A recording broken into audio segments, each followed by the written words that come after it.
What's up, y'all? Quick video on why it is important to not ever envy or be jealous of a person.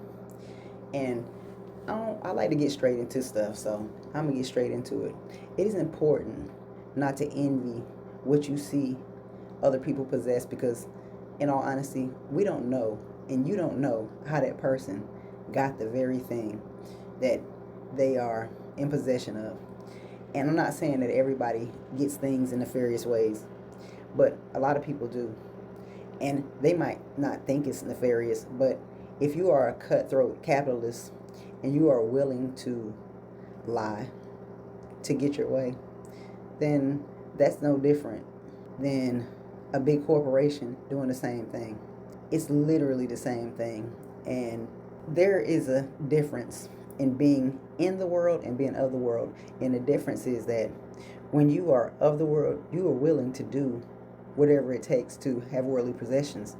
But when you are of the kingdom, there is no need for you to win of the world because there's no true gain there's no true gain in that. That is the most important lesson in all of this. I like to get straight to the point and not mince words, but I'm just saying there's going to be a lot of situations in life that test this very thing for you.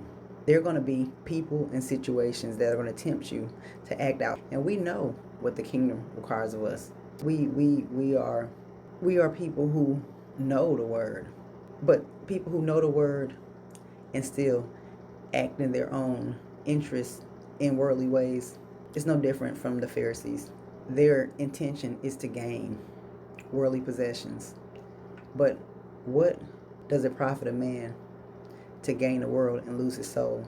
And when you can fully understand and grasp that concept, and you can put that into real life work, when you can see it happening in the real world, you never, ever are. You don't even look at what other people have and don't compare because you understand it doesn't matter. I mean, it's like it's no different from Jeffrey Epstein. It's no different from Diddy. Just because they're big names and we see it, there are people who operate in the same manner, and they are not known, but they are known on a small level to be shiesty, to be what they are. And it's kind of like when Jesus was walking around performing his miracles, and they were trying to make a mockery of him and prove who he really was not, when in all honesty they were proving who they were in the actions of trying to prove who Jesus was not.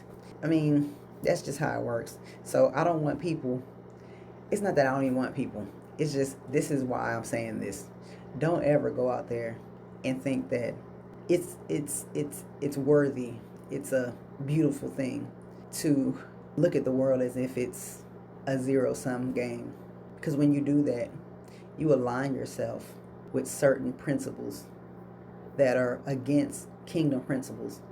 And to be honest with you, it's not a luxurious life to be anointed. It's not luxurious. It's not. But you know what?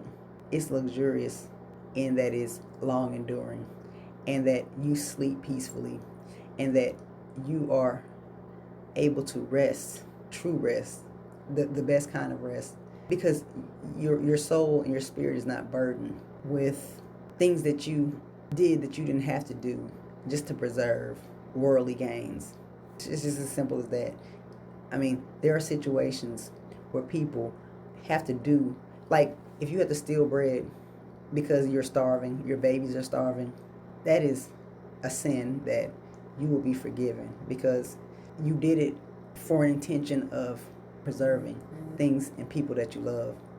But when you are willing to do that same thing and sacrifice your truth to preserve your worldly possessions, it's not that sin is something that probably you can absolve yourself of it. You can be forgiven if you are willing to accept that that was actually a sin. But I'm just putting that, I want to compare it. I want to make a comparison in the real world so that people understand what I'm talking about.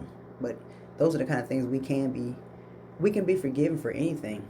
But if we are unaware, if people are unaware that that's the way they're living, they won't be forgiven because they think that that's normal operating standards.